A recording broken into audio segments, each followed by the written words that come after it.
Welcome to your deep dive into international commercial law. You've given us quite the stack of readings here, including excerpts from Encyclopedia on international trade law. It looks like you're aiming to become quite the expert. Indeed, it seems you're diving deep into the history, principles, and key institutions that govern global commerce. That's fascinating.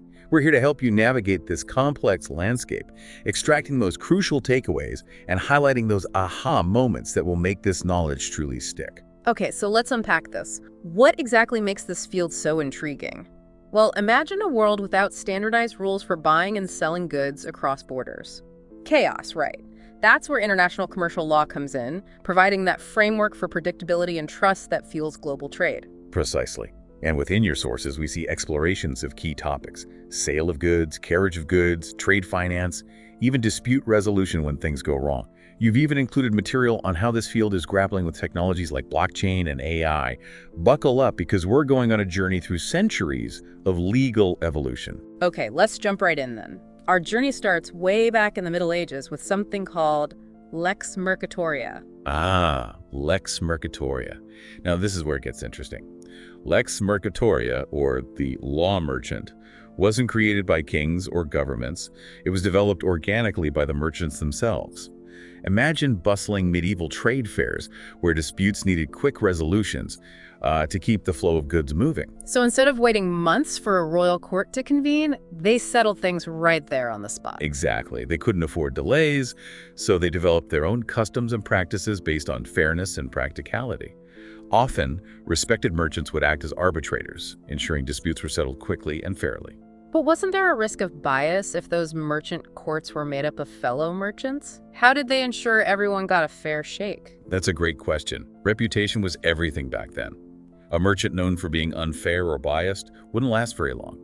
Fairness was key to maintaining trust and ensuring those smooth trading relationships. So in a way, Lex Mercatoria was like an early form of self-regulation driven by the need for a reliable trading environment. Precisely. And what's fascinating is how this medieval concept of merchants settling disputes amongst themselves is still relevant today.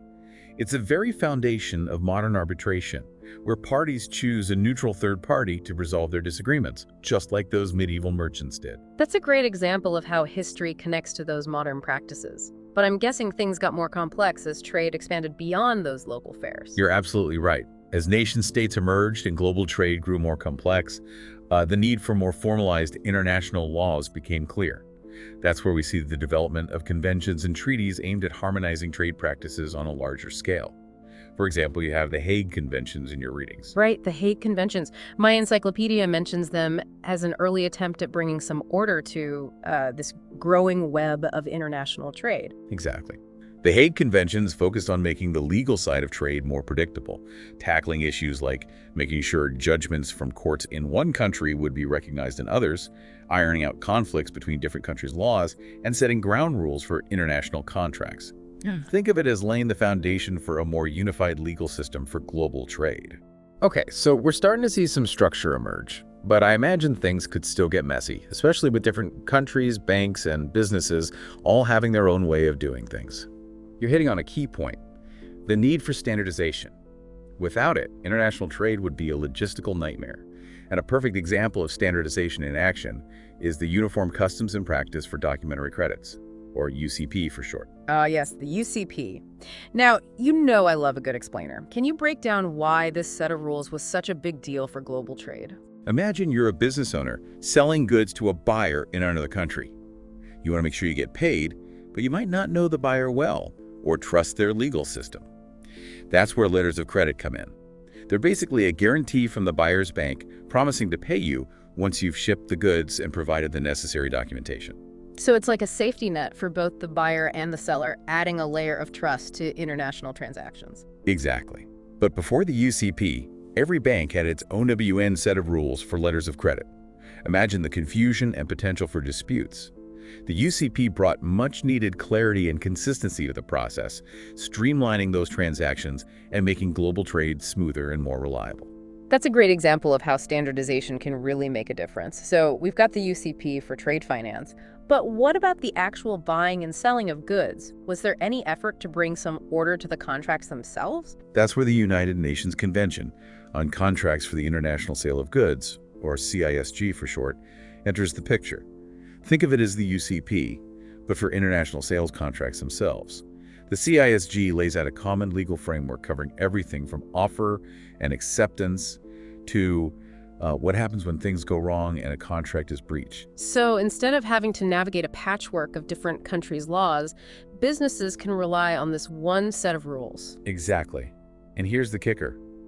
The CISG has been adopted by over 90 countries, making it a powerful tool for harmonizing international sales law and reducing legal headaches for businesses operating across borders. That's pretty impressive. It seems like standardization is a recurring theme in international commercial law, but I'm guessing there are still disputes, even with all these agreements in place. You're absolutely right. And that's where organizations like the World Trade Organization, or WTO, come in. The WTO is all about creating a level playing field for global trade. They work to reduce trade barriers like tariffs and quotas, and they act as a mediator when disputes arise between countries. So it's like the WTO is the referee of global trade, making sure everyone plays by the rules. Can you give us an example of how they've actually stepped in to resolve a conflict? Absolutely. Remember a few years back when there's a major trade dispute between the U.S. and China over solar panels? The U.S. accused China of unfairly subsidizing its solar panel industry, harming American companies. The WTO stepped in to investigate and ultimately ruled in favor of the U.S. This decision helped prevent a full-blown trade war and protected thousands of jobs in the U.S. solar industry. Wow, that's a pretty high-stakes example. It shows how important the WTO is for maintaining stability in the global economy. But who develops the actual nuts and bolts of these international trade laws? Is that also the WTO's job? That's where another UN organization comes in, the United Nations Commission on International Trade Law, or UNCITRAL. Think of them as the architects of modern trade law. They don't enforce the laws themselves, but they develop model laws, conventions, and guidelines that countries can then adopt. So UNCITRAL is like a think tank for international trade law, constantly working behind the scenes to improve and update the system. Precisely. And one of their most significant achievements is the Model Law on International Commercial Arbitration. This helps standardize the process of arbitration globally, making it easier for businesses to resolve disputes fairly and efficiently. That ties back nicely to our discussion about Lex Mercatoria. It seems like we've come full circle, from informal merchant courts to a sophisticated system of international arbitration, all thanks to organizations like UNCITRAL. Exactly. And UNCITRAL's work goes far beyond arbitration. They've also developed model laws for electronic commerce, secure transactions, and insolvency proceedings, all aimed at making international trade smoother and more reliable. It's incredible how much work goes on behind the scenes to keep global commerce flowing. But let's face it, the world is changing rapidly, especially with all the technological advancements. How is international commercial law keeping up with the times, particularly with things like blockchain and smart contracts popping up everywhere? That's where it gets even more fascinating. Technology is both a challenge and an opportunity for international commercial law. Blockchain, for example, has the potential to revolutionize everything from supply chains to trade finance to intellectual property protection. Okay, before we dive into the legal side of things, can you give us a quick blockchain 101? I think some of our listeners might not be familiar with the technology itself. Imagine a digital ledger that's shared among a network of computers. Every transaction is recorded in this ledger in a way that's encrypted and tamper-proof. That's blockchain in a nutshell. Its security benefits are incredibly valuable in international trade, especially when it comes to reducing fraud and streamlining those processes. So how does this all tie back to smart contracts? I keep hearing that phrase, but I'm not sure I fully understand what they are. Think of a smart contract as a set of rules written into code and stored on the blockchain. When certain conditions are met, the contract automatically executes the agreed-upon actions. For example, imagine a shipment of goods arriving at a port.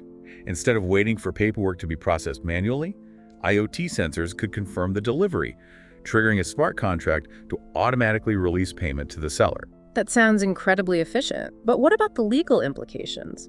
Are smart contracts even enforceable in a traditional legal sense? That's one of the big questions that international commercial law is grappling with. Smart contracts blur the lines between technology and legal agreements, raising all sorts of fascinating legal questions. For example, who is liable if there's an error in the code? How do you handle disputes when the contract is essentially a piece of software? It seems like we're entering uncharted territory where traditional legal principles need to be reinterpreted for the digital age. Exactly. And this is just the tip of the iceberg. We're also seeing the emergence of artificial intelligence in areas like customs, clearance, contract analysis, and dispute resolution. Wow. It's mind-boggling to think about how technology is transforming the world of international commercial law. But with all this focus on efficiency and innovation, are we forgetting about the human side of things? What about ethical considerations like fair labor practices and environmental sustainability? You've hit on a crucial point. Thankfully, the field is increasingly recognizing the importance of sustainability and ethics in global trade. It's no longer just about maximizing profits. It's about doing business in a way that benefits people and the planet. So how is this shift towards ethical and sustainable trade actually being reflected in international commercial law? We're seeing it in a number of ways. Trade agreements are now more likely to include provisions on environmental protection, labor standards, and corporate social responsibility. Organizations like the International Labor Organization are working to promote decent work conditions globally, and there's a growing movement towards supply chain transparency, holding companies accountable for the social and environmental impacts of their operations. It's encouraging to hear that international commercial law is embracing these values. But I imagine there are challenges in enforcing those ethical standards, especially in complex global supply chains. Absolutely. It's not always easy to monitor and enforce ethical practices across borders. But the growing awareness of these issues is a positive step. Consumers are demanding more transparency and accountability from businesses, and there's increasing pressure on companies to operate ethically and sustainably. It seems like international commercial law is becoming more holistic, taking into account not just the economic aspects of trade, but also the social and environmental impacts. Precisely. Yeah. It's about recognizing that trade should benefit everyone, not just a select few. And this brings us to a fascinating case study that you included in your readings, Eurochem versus Asia Materials. This case revolves around a contractual dispute that was resolved through international arbitration. Okay, I'm intrigued. Tell me more about this case and how it illustrates the principles of international commercial law in action. Eurochem, a Swiss fertilizer company, had a contract with Asia Materials, a Chinese trading company, for the sale of potash.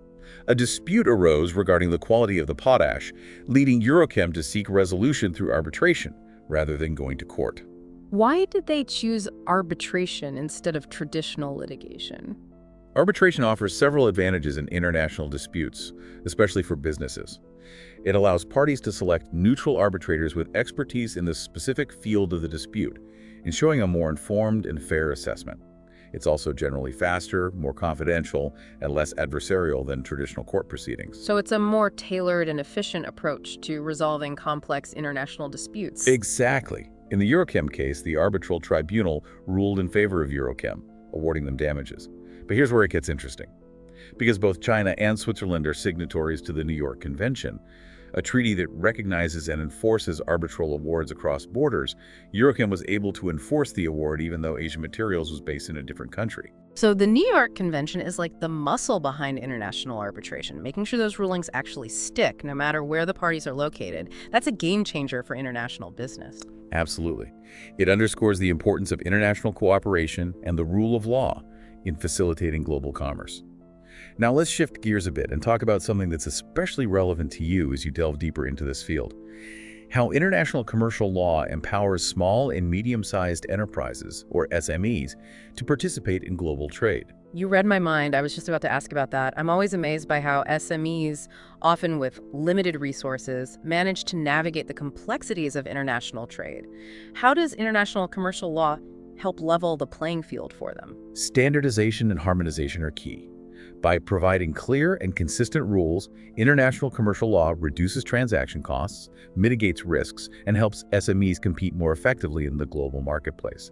Think of it as simplifying the rulebook so that everyone, regardless of size or resources, can understand and play the game. Can you give us some specific examples of how this works in practice?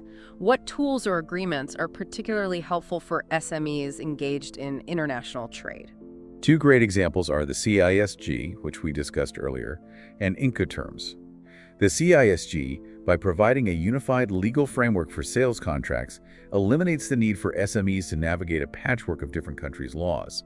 And Incoterms, a set of internationally recognized trade terms, clarify the responsibilities of buyers and sellers, reducing misunderstandings and disputes. That's really helpful. So by minimizing legal complexities and providing a common set of rules, these agreements empower SMEs to focus on what they do best, innovating and bringing their products and services to the world. Precisely. International commercial law acts as a catalyst for economic growth, and SMEs are a vital part of that equation. But let's not forget about another crucial aspect: the role of international commercial law in supporting legal and institutional capacity building, especially in developing countries. That's a great point. A robust legal framework is essential for economic development. But building that framework takes time, resources, and expertise. How does international commercial law help countries strengthen their legal systems and institutions? It provides a blueprint for success. By promoting the adoption of international legal standards and best practices, international commercial law helps countries create the legal and institutional infrastructure needed to participate effectively in global trade. So it's not just about setting rules, it's about helping countries build the capacity to implement and enforce those rules effectively. Exactly. Think about capacity building initiatives in developing countries, where organizations like the World Bank provide technical assistance, training programs, and support for legal and regulatory reforms. These efforts, often guided by international commercial law principles, help countries streamline business procedures, enhance transparency, and strengthen their legal systems. This, in turn, attracts foreign investment, boosts economic growth, and promotes sustainable development. It's amazing to see how international commercial law acts as a driving force for positive change, not just in facilitating trade, but also in supporting the development of legal systems and institutions that benefit entire countries. Now, I know we've covered a lot of ground already, but there's one more big topic I'd love to explore: the future. Let's hear it. With all the changes happening in the world, from geopolitical shifts to rapid technological advancements, what are the key trends and challenges that are shaping the future of international commercial law? That's a great question. Let's start with the geopolitical landscape. One of the most significant trends is the rise of protectionism, a move away from free trade toward policies that prioritize domestic industries over global competition. Okay, so protectionism basically means putting up walls instead of building bridges when it comes to trade. Why are we seeing this trend, and what are the implications for international commercial law? There are various reasons for protectionism. Some argue it protects domestic jobs and industries from foreign competition. Others see it as a way to address trade imbalances or promote national security interests. So it's a complex issue with different motivations behind it? Exactly. However, protectionist policies can have unintended consequences. They often lead to higher prices for consumers, retaliation from other countries, and ultimately a slowdown in global trade and economic growth. So it's a delicate balancing act for governments, trying to weigh the potential benefits of protectionism against the potential downsides. Precisely. And this is where international commercial law comes in. It seeks to mitigate the negative effects of protectionism by promoting a rules-based trading system, encouraging dialogue and cooperation between countries, and providing mechanisms for resolving disputes peacefully. The WTO, for example, plays a crucial role in monitoring trade policies, facilitating negotiations, and adjudicating trade disputes. So it's like trying to keep the global trade playing field as level as possible, even when some players want to tilt it in their favor. That sounds like a tough job. It certainly is. But it's essential for ensuring a stable and predictable environment for international trade, which ultimately benefits everyone in the long run. Now, I know we talked about Brexit earlier as an example of geopolitical shifts, but I'm curious to hear more about its specific impacts on international commercial law. What have been the key legal and regulatory changes since the UK left the EU? Brexit has definitely created a complex web of new regulations and agreements. The UK is no longer bound by EU laws and regulations, so they've had to establish their own trade policies, negotiate new trade agreements, and adapt their legal framework to operate outside the EU's single market and customs union. That sounds like a monumental task. How has this impacted trade between the UK and the EU specifically? One of the most significant changes is the reintroduction of customs borders between the UK and the EU. This means goods moving between the two now face customs checks, import duties, and a mountain of paperwork, adding time, cost, and complexity to the process. So Brexit has essentially created friction where there used to be seamless trade between the UK and the EU. Precisely. And the implications go beyond just customs issues. The UK is now free to set its own standards for things like product safety and labeling, which can diverge from those of the EU. So businesses operating in both markets now have to comply with potentially conflicting rules and regulations. It sounds like a compliance nightmare. Indeed. And the complexities don't end there. Brexit has also raised questions about the future of the UK's financial services sector, which is a major player in the global economy. London, as a global financial hub, has faced challenges in maintaining its pre-Brexit level of integration with EU financial markets. It seems like Brexit is a case study in the intricate relationship between politics, economics, and law, with far-reaching consequences for international commercial law and global trade. Absolutely. And it's a reminder that the landscape of international trade is constantly evolving, requiring adaptability and a willingness to embrace new challenges. Speaking of embracing new challenges, we can't overlook the massive impact of technology on the future of international commercial law. You know, I love a good tech deep dive. What are the most significant technological trends shaping the future of international commercial law? The rise of digital technologies, particularly artificial intelligence, blockchain, and autonomous systems, presents both immense opportunities and complex challenges for international commercial law. We're seeing a need to develop legal frameworks that can harness the power of these technologies while mitigating the associated risks. Okay, let's unpack this one by one. Let's start with AI. How is AI already transforming international trade, and what are the key legal and ethical considerations we need to keep in mind? AI is making its mark in various aspects of international trade, from streamlining logistics and automating customs procedures to enhancing risk management and providing more personalized customer experiences. That sounds incredibly efficient. But what are some of the potential downsides or risks associated with this increasing reliance on AI? The increasing use of AI raises concerns about potential biases embedded in algorithms, lack of transparency in decision-making, and accountability when things go wrong. For example, if an AI system makes an error that results in a financial loss or a breach of contract, who is ultimately responsible? Those are great questions. It seems like we need to make sure that AI-powered systems are fair, unbiased, and accountable. How can international commercial law address these concerns and ensure that AI is used ethically and responsibly in global trade? One approach is to develop clear guidelines and standards for the ethical development and deployment of AI systems used in international trade. This could involve promoting transparency in algorithmic decision-making, establishing mechanisms for auditing AI systems to identify and mitigate bias, and clarifying liability rules when AI systems cause harm. It sounds like we're entering uncharted territory where traditional legal principles need to be adapted and reinterpreted for this rapidly evolving technological landscape. Exactly. And the same applies to blockchain, which, as we discussed earlier, has the potential to revolutionize many aspects of international trade. While its benefits are exciting, its legal implications are still being explored. Can you give us some examples of the specific legal challenges that blockchain technology poses for international commercial law?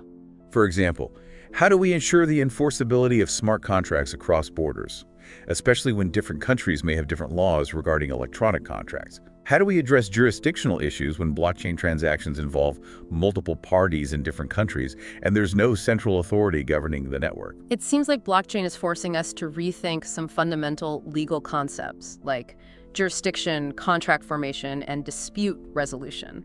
It's like trying to fit a square peg into a round hole. You're right. International commercial law needs to adapt to this decentralized and borderless technology. We need to find ways to ensure that blockchain fosters innovation and efficiency in global trade while protecting the rights of all parties involved and maintaining legal certainty. And let's not forget about the rise of autonomous systems, which are becoming increasingly prevalent in international trade, particularly in transportation and logistics. I'm thinking self-driving trucks, ships, and even drones delivering goods across borders. What are the key legal challenges associated with these autonomous systems operating in a global trade context? Liability is a major concern, as it is with AI. If a self-driving truck involved in international trade causes an accident, who is responsible? The manufacturer of the truck, the operator, the software developer, or perhaps even the AI system itself? That's a tough question. It seems like determining liability in these situations could get very complicated very quickly. Exactly. International commercial law needs to establish clear liability rules for autonomous systems operating in cross-border contexts to ensure accountability and protect the rights of those who may be harmed. It seems like we're on the cusp of a technological revolution in international trade, but we're still figuring out the legal and ethical rules of the road. That's a great way to put it. And it's important to remember that technology isn't just changing how we conduct international trade, it's also changing how we regulate it. We're seeing the emergence of new legal tools and frameworks designed specifically for the digital economy, like model laws for electronic signatures, online dispute resolution platforms, and regulations governing data privacy and cybersecurity in cross-border transactions. So it's like international commercial law is playing catch-up, trying to keep pace with the rapid advancements in technology. In a way, yes, but it's also an opportunity to shape how these technologies are used in international trade, ensuring that they promote fairness, transparency, and sustainability. It sounds like a fascinating and challenging time to be involved in international commercial law with so much innovation and so many unknowns on the horizon. But amidst all this technological advancement, are we forgetting about the human side of things? I'm thinking about issues like fair labor practices, environmental sustainability, and the need to ensure that global trade benefits everyone, not just those at the top. You're absolutely right. Thankfully, there's a growing recognition that international commercial law needs to address these social and ethical considerations alongside the economic ones. So how is this shift towards a more ethical and sustainable approach to global trade being reflected in international commercial law? We're seeing it in several ways. Trade agreements are increasingly incorporating provisions on environmental protection, labor standards, and corporate social responsibility. Consumers are demanding more transparency and accountability from businesses, driving a movement towards ethical sourcing and supply chain transparency. So it's not just about complying with legal requirements. It's about businesses doing the right thing and meeting the expectations of consumers who are becoming more socially conscious. Precisely. And international commercial law is evolving to reflect these changing values. It's about recognizing that trade shouldn't come at the expense of human well-being or environmental sustainability. It's about creating a global trading system that's fair, equitable, and beneficial for everyone involved. That's a great segue to another crucial aspect of international commercial law that I'd love to explore further: the role of international arbitration in resolving disputes. Absolutely. Arbitration has become an increasingly popular alternative to traditional court proceedings, especially in international commercial disputes where parties may be located in different countries with different legal systems. What are the key advantages of arbitration, and how is it shaping the landscape of international commercial law? International arbitration offers several advantages over litigation in national courts. It's generally faster and more cost-effective. It's also more confidential, which can be particularly important for businesses dealing with sensitive commercial information. And perhaps most importantly, it allows parties to choose neutral arbitrators with expertise in the specific area of the dispute, ensuring a more informed and fair decision. So it's a more tailored and efficient approach to resolving complex international disputes. Exactly. And it's also worth noting that international commercial law plays a key role in facilitating arbitration through treaties like the New York Convention, which we discussed earlier, which ensures that arbitral awards are recognized and enforced in over 160 countries around the world. So it's a truly global system of dispute resolution, providing a level of consistency and predictability that's essential for businesses operating across borders. Precisely. And the field of international arbitration is constantly evolving, with specialized arbitration institutions emerging to cater to the specific needs of different industries and types of disputes. Can you give us some examples of these specialized arbitration institutions and how they're contributing to the growth of international arbitration? Of course. Some of the leading institutions include the International Chamber of Commerce Court of Arbitration, the London Court of International Arbitration, the Singapore International Arbitration Center, and the Hong Kong International Arbitration Center. These institutions provide expert arbitrators, standardized rules and procedures, and administrative support to facilitate the arbitration process. It's fascinating to see how international commercial law is constantly adapting and innovating to meet the needs of a globalized economy. But I'm curious to know more about a specific type of arbitration that's often in the news and can be quite controversial: investment arbitration. Investment arbitration is a specialized area that deals with disputes between foreign investors and host states, often arising from alleged violations of investment treaties. Can you give us an example of a situation where investment arbitration might be used? Let's say a foreign investor puts money into building a factory in another country. The host government then decides to nationalize that industry or impose regulations that significantly devalue the investor's assets. In such cases, the investor might invoke an investment treaty and initiate arbitration proceedings against the host state, seeking compensation for their losses. So it's a way for investors to protect their investments abroad and seek redress when they feel their rights have been violated by a host government. Exactly. But investment arbitration has been criticized by some who argue that it can undermine national sovereignty, allowing foreign investors to challenge legitimate government policies and regulations. Others raise concerns about the lack of transparency in some arbitration proceedings and the potential for conflicts of interest among arbitrators. It seems like investment arbitration is a double-edged sword, balancing the need to protect foreign investments with the right of states to regulate their own economies. You've hit the nail on the head. It's a complex issue with valid arguments on both sides. Finding the right balance is a key challenge for international commercial law, as it seeks to foster a stable and predictable investment environment while also respecting the sovereign rights of states. It's clear that we've only scratched the surface of international commercial law in this discussion. There's so much more to explore and learn about. Absolutely. It's a vast and fascinating field that touches upon so many aspects of our globalized world. But before we move on to part 2 of our deep dive, I'm curious to hear what you think are the biggest future challenges facing international commercial law, especially with all the technological advancements and geopolitical shifts we've discussed. One of the biggest challenges and opportunities is the ongoing digital transformation of trade. As more and more business is conducted online, international commercial law needs to adapt to the unique challenges of the digital economy, including issues like data protection, cybersecurity, and the enforceability of electronic contracts across borders. We've touched upon some of those challenges already, but it's clear that the digital revolution will continue to keep international commercial law experts on their toes. Indeed. And another challenge is the growing interconnectedness of the global economy, which brings with it increased complexity and a need for greater coordination among countries. Global supply chains, for example, involve the production and distribution of goods across multiple countries, raising questions about jurisdiction, applicable law, and the enforcement of contracts across borders. So we need more globalized legal frameworks to match the increasingly globalized nature of trade and commerce. Exactly. And this need for greater harmonization and coordination becomes even more pressing when we consider the growing demand for ethical and sustainable trade practices. Consumers are increasingly holding businesses accountable for their social and environmental impacts, pushing for greater transparency and ethical sourcing in global supply chains. So it's not just about facilitating trade, it's about ensuring that trade is conducted in a way that benefits everyone, not just businesses and shareholders. Precisely. International commercial law is playing a crucial role in incorporating these ethical and sustainable trade principles into legal frameworks, promoting a more responsible and equitable global economy. It sounds like international commercial law is evolving to reflect the changing values and priorities of our world, which is encouraging to hear.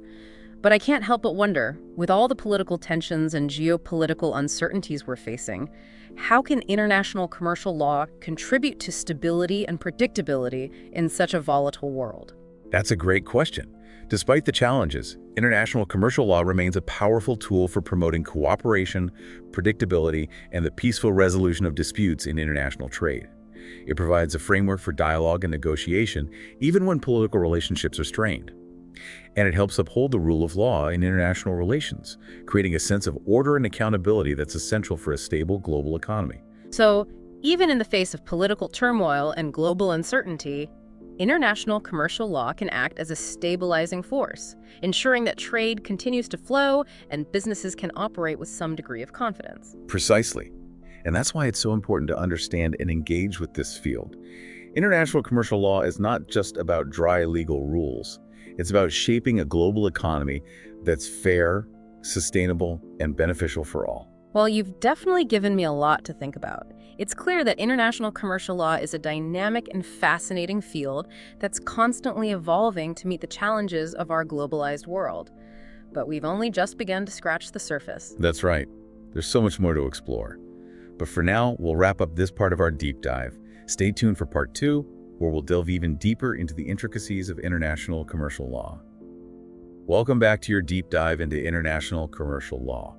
I hope you're ready for more because we're about to explore some of the most fascinating and challenging aspects of this field. I'm all ears. In the last part, we talked about how technology is transforming global trade and those legal frameworks that govern it. We touched on AI, blockchain, smart contracts, even self-driving trucks. It's mind-boggling to think about how much innovation is happening in this space. You're absolutely right. And as these technologies become more sophisticated and integrated into international commerce, it raises all sorts of new legal questions. One thing I'm particularly curious about is the impact of these technologies on the way international trade agreements are negotiated and disputes are resolved. It seems like we're moving towards a more digital and automated world, but how does that translate to the legal realm? That's a great question.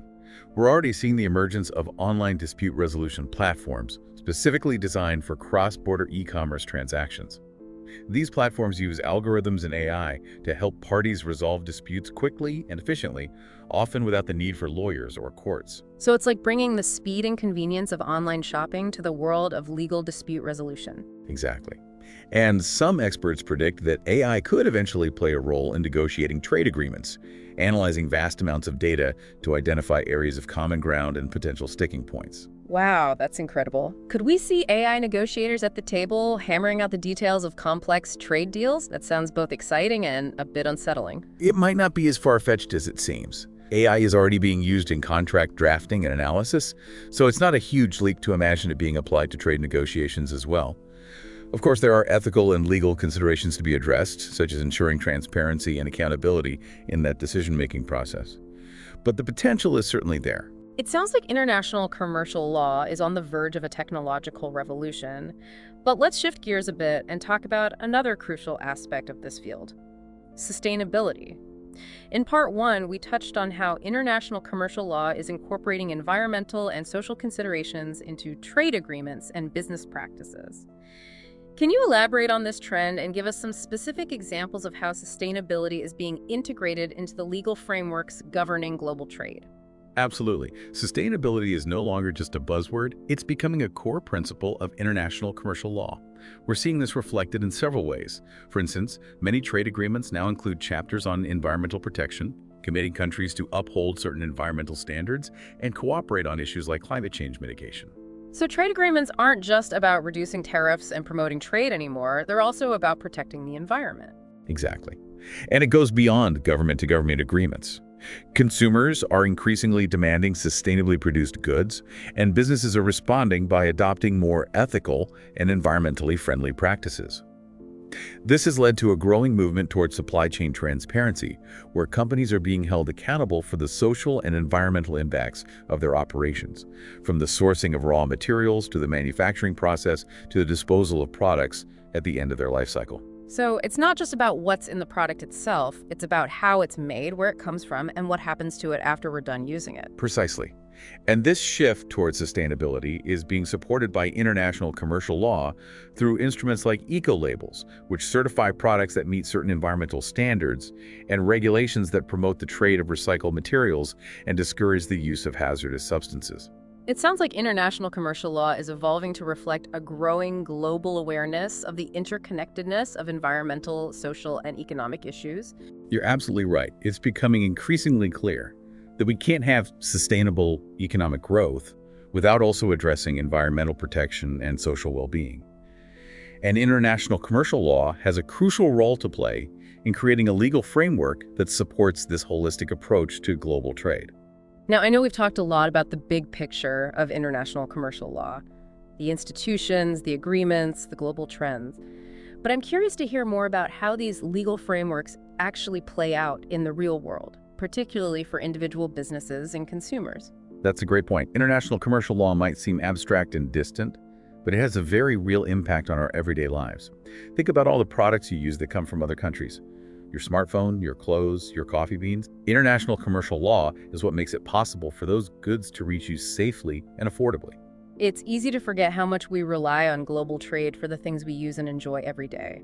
But how does international commercial law actually protect consumers in those cross-border transactions? There are a number of ways. For example, many countries have laws that protect consumers from defective products, regardless of where those products were manufactured. International treaties also exist that harmonize product safety standards and provide mechanisms for resolving consumer disputes across borders. So if I buy a faulty product from an online retailer in another country, international commercial law could help me seek redress. Exactly. And it goes beyond product safety.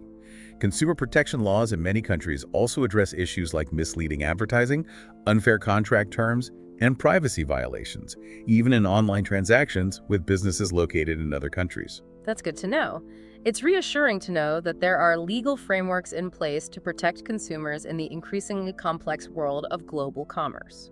But what about businesses? How does international commercial law help them navigate the challenges of operating in a global marketplace? One of the key benefits for businesses is the predictability and stability that international commercial law provides.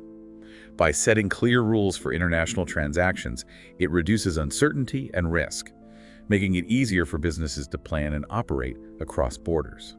I imagine that's especially important for smaller businesses that might not have the resources to navigate a complex web of different countries' laws and regulations. You're absolutely right. Harmonized legal frameworks and standardized contracts, like those developed by you and Cytrel, make it easier for SMEs to engage in international trade without facing overwhelming legal hurdles. So international commercial law can level the playing field, allowing smaller businesses to compete on a more equal footing with larger multinational corporations. Exactly. And it's not just about simplifying transactions, it's also about providing mechanisms for resolving disputes fairly and efficiently. As we discussed earlier, international arbitration is playing an increasingly important role in this regard, offering businesses a neutral and expert forum for resolving cross-border disputes without having to go through lengthy and costly court proceedings in a foreign country. That's a great point. But I'm curious, are there any specific areas of international commercial law that are particularly relevant to businesses operating in the digital age, especially with the rise of e-commerce and digital technologies? Absolutely. Data protection is a major issue. With businesses collecting and transferring vast amounts of data across borders, it's crucial to have clear rules governing data privacy and security. The European Union's General Data Protection Regulation, for example, has set a high bar for data protection standards globally, influencing legislation in many other countries. So businesses need to be aware of these evolving data protection regulations and ensure they're complying with the laws in all the countries where they operate. Exactly. And it goes beyond just data protection. Cybersecurity is another major concern for businesses engaged in international e-commerce. International commercial law is evolving to address the challenges of cybercrime and data breaches, promoting cooperation between countries to combat cyber threats, and establishing legal frameworks for data security and breach notification. It seems like international commercial law is having to play catch-up with the rapid pace of technological innovation, constantly adapting to new challenges and finding ways to regulate emerging technologies. That's a great observation. Speaking of future challenges, one thing that's been on my mind is the impact of geopolitical uncertainties on international commercial law. We live in a world that's becoming increasingly interconnected, yet also increasingly fragmented, with political tensions, trade wars, and shifting alliances. How can international commercial law provide stability and predictability in such a volatile environment? That's a crucial question. Despite these geopolitical challenges, international commercial law remains a vital tool for promoting cooperation, dialogue, and the peaceful resolution of disputes in international trade. It provides a framework for countries to engage with each other constructively, even when political relationships are strained. So even when diplomacy fails, international commercial law can help keep the lines of communication open. Exactly. It's about creating a space for dialogue and negotiation based on a shared understanding of rules and principles. And it's about upholding the rule of law in international relations, ensuring that countries are accountable for their actions and that disputes are resolved fairly and transparently. It sounds like international commercial law is playing an increasingly important role in maintaining stability and predictability in a world that can often feel chaotic and unpredictable. You're absolutely right. And as we move forward, international commercial law will continue to evolve and adapt to new challenges and opportunities, playing a crucial role in shaping a global economy that's fair, sustainable, and beneficial for all. Now, we've talked a lot about the challenges facing international commercial law, but I'm also curious to hear your thoughts on the opportunities. What are some of the most exciting developments or innovations you see on the horizon for this field? One of the most exciting developments is the growing convergence of international commercial law with other areas of law, like environmental law, human rights law, and intellectual property law. This reflects a growing recognition that trade is not just about economic efficiency. It's also about promoting social justice, environmental protection, and innovation. So we're seeing a more holistic and integrated approach to international commercial law, recognizing the interconnectedness of different legal disciplines and global challenges. Exactly. And this convergence is leading to some really innovative legal solutions. For example, there's growing interest in using blockchain technology to track the origin and sustainability of products in global supply chains, promoting transparency and accountability. So consumers could use their smartphones to scan a product and see exactly where it came from, how it was made, and whether it meets certain ethical and environmental standards. That's the idea, and it's just one example of how technology and innovation are driving the evolution of international commercial law. It sounds like there are some really exciting developments on the horizon for this field. But before we get too carried away with the future, I want to bring us back to the present and talk about something that's particularly relevant to our listeners who are diving deep into international commercial law for the first time. What advice would you give to someone who's just starting to explore this vast and complex field? That's a great question. My first piece of advice would be to start with the fundamentals. Get a solid understanding of the basic principles of international commercial law, such as the concept of state sovereignty, the sources of international law, and the different types of international agreements that govern trade. So it's about laying a strong foundation before diving into the more specialized areas. Exactly. Once you have that foundation, you can start exploring different areas of interest, whether it's international sales law, trade finance, intellectual property, dispute resolution, or any of the many other fascinating facets of international commercial law. And what about resources? Are there any particular books, websites, or organizations that you would recommend for someone who wants to learn more about international commercial law? There are so many great resources out there. The UNCITRAL website is a fantastic starting point, as it provides access to all of their model laws and conventions, along with commentaries and other helpful materials. The World Trade Organization website is also a valuable resource, offering information on trade agreements, dispute settlement, and other aspects of the multilateral trading system. And for those who prefer a more academic approach, there are numerous textbooks and journals dedicated to international commercial law. That's incredibly helpful. And finally, what advice would you give to someone who's interested in pursuing a career in international commercial law? My advice would be to be curious, be persistent, and be open to new experiences. International commercial law is a global field, so be willing to travel, learn new languages, and immerse yourself in different cultures. Network with people in the field, attend conferences and workshops, and seek out internships or mentorship opportunities. It sounds like a career path that's full of challenges and rewards. Absolutely. It's a field that requires a unique combination of legal expertise, business acumen, and a global mindset. But for those who are passionate about international trade and committed to making a difference in the world, it can be an incredibly fulfilling and impactful career. Well, you've certainly given me a lot to think about. It's clear that international commercial law is a dynamic and evolving field that plays a crucial role in shaping our globalized world. But I'm eager to hear more about what the future holds for this fascinating area of law. That's a perfect segue to our next discussion. In part 3 of our deep dive, we'll explore some of the key trends and predictions for the future of international commercial law, examining how this field is likely to evolve in the coming years and decades. I can't wait. Until then, stay curious and keep exploring. Welcome back to the final part of your deep dive into international commercial law.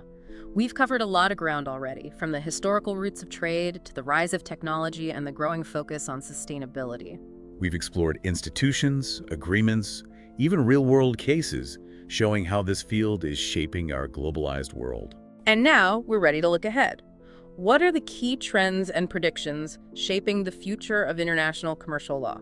The future of this field is intertwined with so many factors: globalization, technology, geopolitics, even shifting societal values. It's like trying to predict the weather patterns of a whole new planet. A good analogy.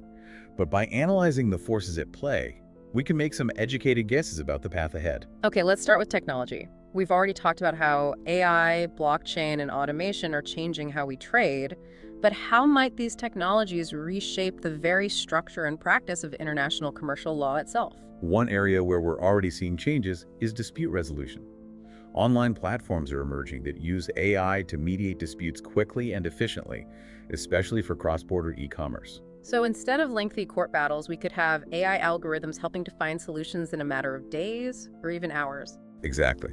It could revolutionize how we handle disagreements in this fast-paced world of global trade. Some even predict that AI could play a role in drafting and negotiating contracts, analyzing vast amounts of legal data to identify potential loopholes or areas of conflict. Could we see AI negotiators at the table striking deals on behalf of countries or corporations? That sounds both exciting and a bit unsettling. It definitely raises questions about control, transparency, and accountability, but it's a conversation we need to have as AI becomes more sophisticated. Another area where technology will have a major impact is regulatory compliance. Imagine AI systems that can constantly monitor and analyze changes in regulations across different jurisdictions, alerting businesses to potential compliance issues. That would be a game changer. Keeping up with all the legal complexities of international trade is a huge challenge for businesses, especially smaller ones. Exactly.